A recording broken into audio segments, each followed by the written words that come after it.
fall asleep.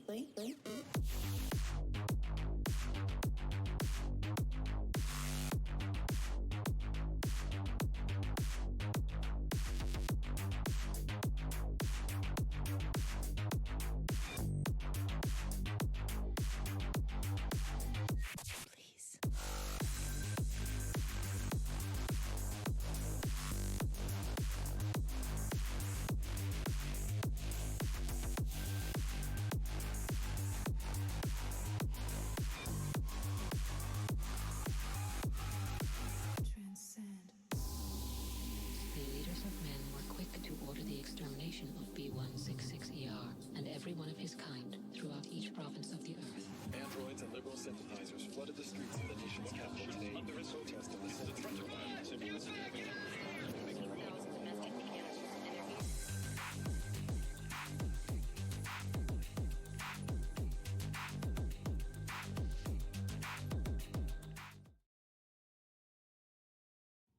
What's up, Exiles? Paycheck here. Wanted to make a video and share with you guys the build I've been playing for the past week or two. It's an Amazon Crossbow build. This is actually the first Crossbow build I've ever played, but it certainly won't be the last because I've just had a ton of fun with this build. It's really good at bossing and mapping, so a very good all-rounder and just a really satisfying play style. It's chaining ice explosions as you're clearing maps, so just a really satisfying kind of gameplay loop that I've thoroughly enjoyed. So hopefully you guys get as much enjoyment out of it as I have. But let's go ahead, dive in, and see how the build works.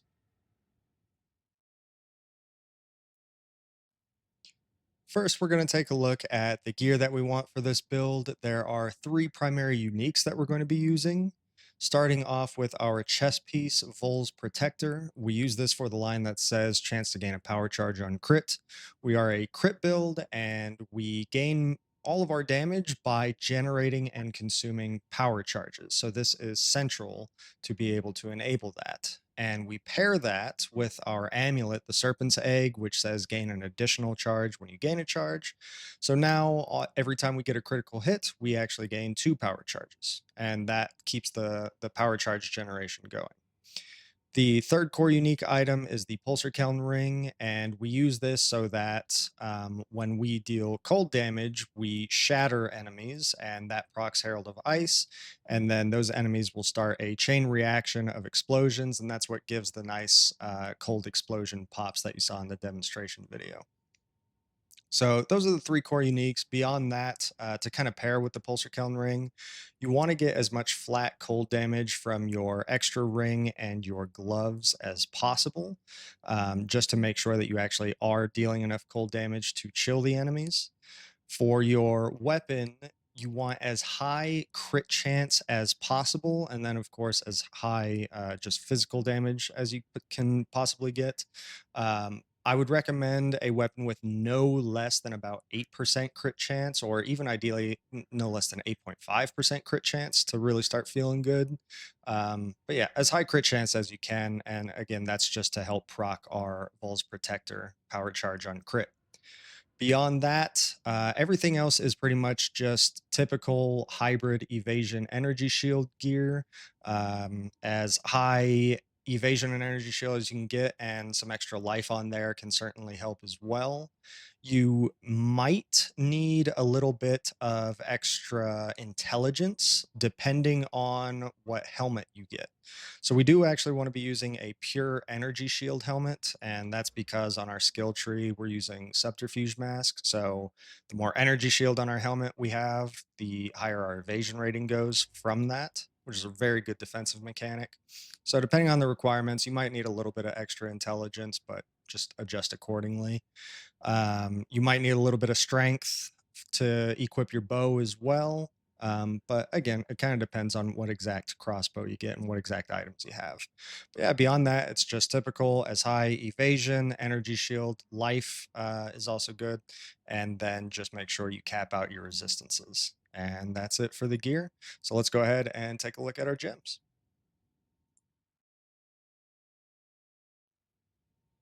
For our skill gems, the primary damage of this build comes from the Amazon Ascendancy Infuse Weapon.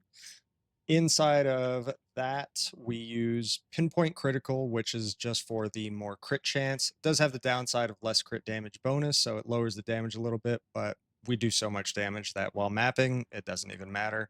So the more crit chance is really helpful for just ensuring we have a constant supply of power charges.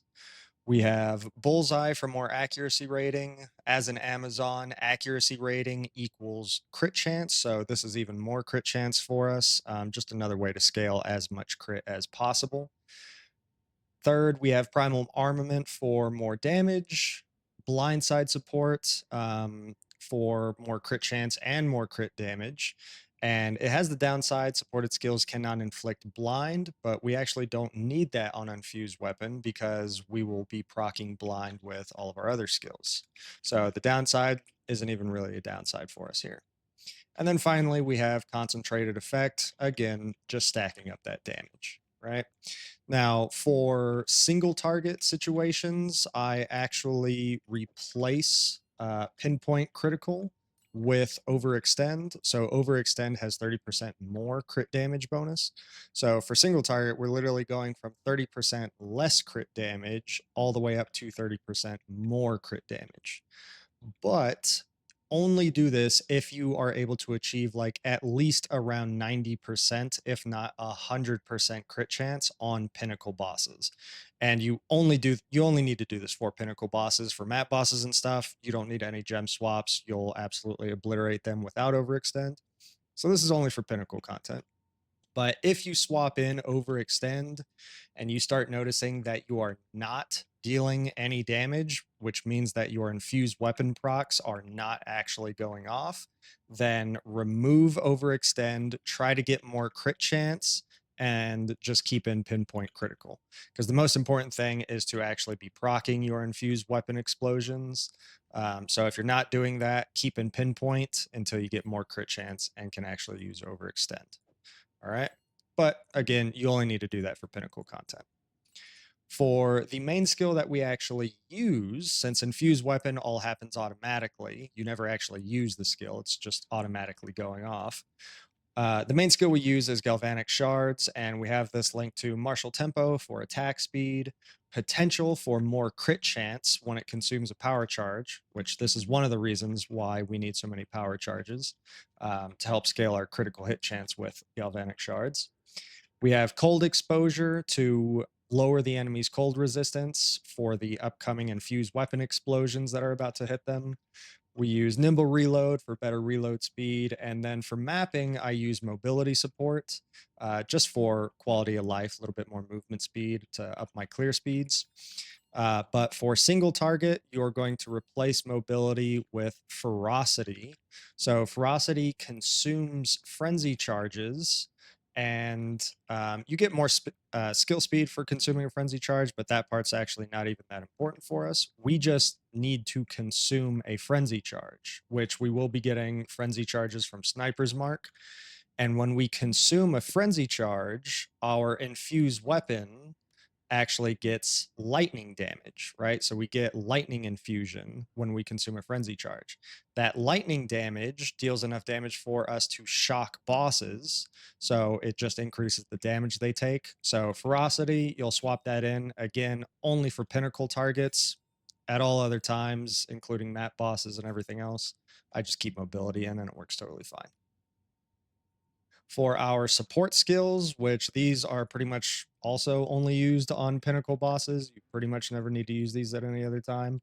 We have Hypothermia to lower the boss's resistances to cold even further. I link that with Persistence and Heightened Curse.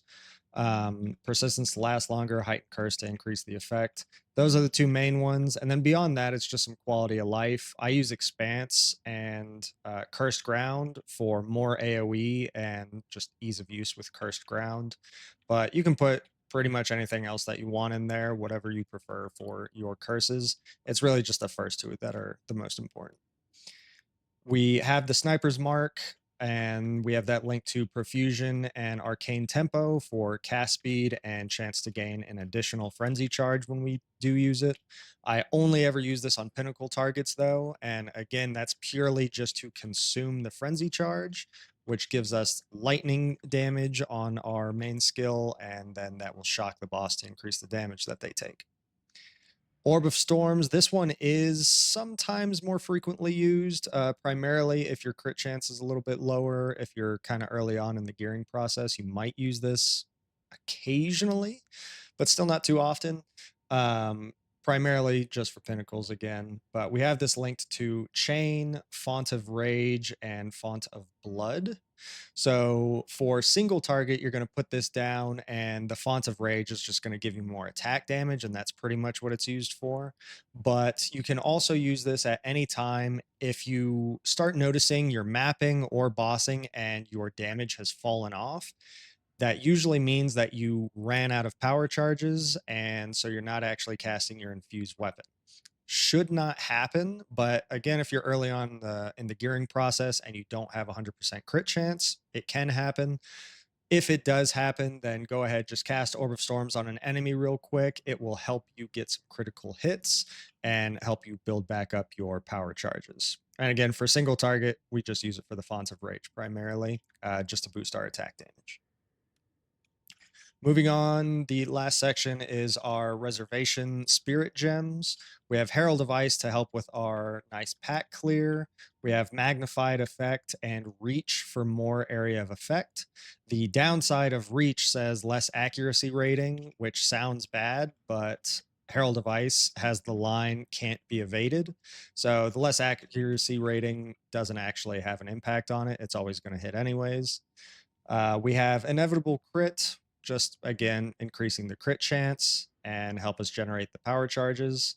We have Cold Infusion for more cold damage. And finally, I put in Long Shot for a little bit more damage there at the end. But there's a couple other things you can try moving there. Long Shot's probably the least important of those gems there. For Ghost Dance, make sure you have in Precision. That's for the increased accuracy rating, which again, as an Amazon, boosts our crit chance. And then we have Fast Forward, just so that our Ghost Dance is building up those ghost shrouds much faster for defensive purposes.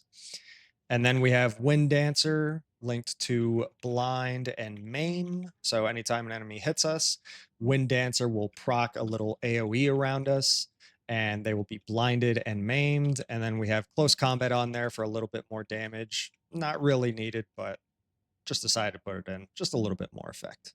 And that's really it for the gems. So let's go ahead and check out the passive tree. Starting with our Ascendancy tree, we first take Elemental Infusion. This is the core part of the build. This is what the entire build is based around.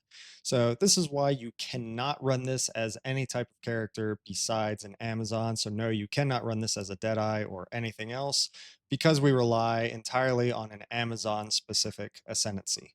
So this is what grants us the Infuse Weapon skill, which is where all of our damage comes from, and says when you consume a power charge, trigger Infuse Weapon to gain 2 cold infusion. And that's our main skill. That's where we get our damage. Right behind that, we have Infused Avatar, chance for infusions to infuse our projectiles without being consumed.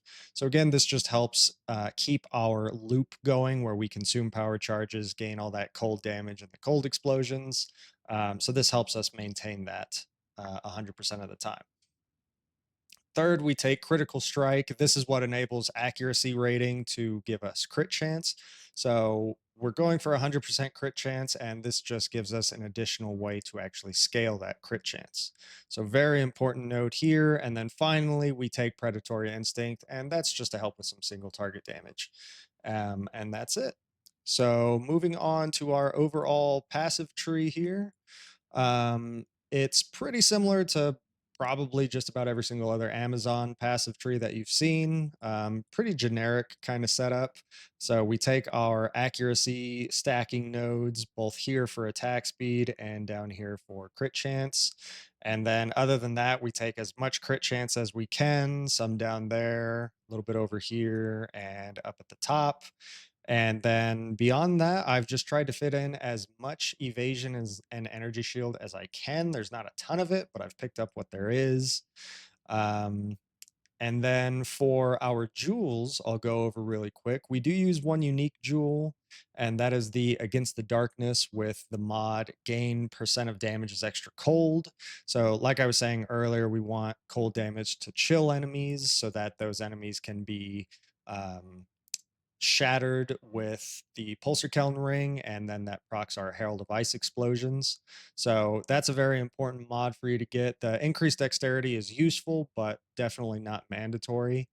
If you're using this Against the Darkness and you have a lower roll on the cold damage, or even if you have this and your just overall cold damage is a little bit lower than you need to consistently proc the Herald of Ice explosions, then you can always feel free to come over here near the monk starting area and grab Essence of the Mountain for the gain 5% of damage is extra cold.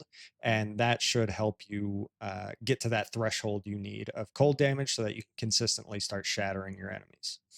And that just costs 2 points. For our regular jewels, there's a couple things that you'll want.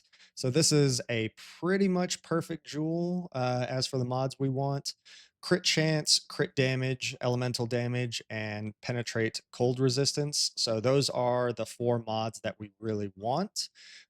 If you can't afford all 4 mods on a jewel, because that will be pretty expensive, then just start with the penetrate cold res and then either of the crit mods. And just those 2 mods alone will carry you a very long way. Um, Also, potentially, I'm looking at replacing the elemental damage with percent increased energy shield. I'm currently sitting at 1481 energy shield and 71% evasion. I do want to get some upgrades and up those a little bit just for even more survivability. As you saw in the showcase, I'm already doing maps that are as juiced as we can possibly get, and it does excellent. But I like to be able to have even more tankiness and just literally never die. So, yeah, I'm looking at replacing elemental damage with energy shield as my final upgrades. Um, but all different possibilities. You do want to make sure though that you have at least one jewel with the recovered maximum life on kill mod, and that's just going to help further with sustain during your high end juiced maps. But that's what you want on the jewels. That's the passive tree. Pretty basic stuff as far as all that goes. All right. Thank you everyone for tuning in. Hopefully you guys get as much enjoyment out of this build as I have. If you have any questions or anything like that, feel free to leave those down in the comment section below, or feel free to jump on to Twitch and ask me live. I'm on there just about every day. So feel free to come hang out and chat with me there. I will also be putting in the description a link to a buddy of mine's YouTube channel, Forefinger. He's actually the guy that inspired me to play this build. He's very knowledgeable on the exact same subject. So I'll link his YouTube channel down below. You guys can hit him up anytime. Very knowledgeable player, very skilled at the game. He's got a lot of cool stuff going on and in the works as well. So make sure to head over to his channel as well. But other than that, once again, thank you all for tuning in and good luck out there, Exiles.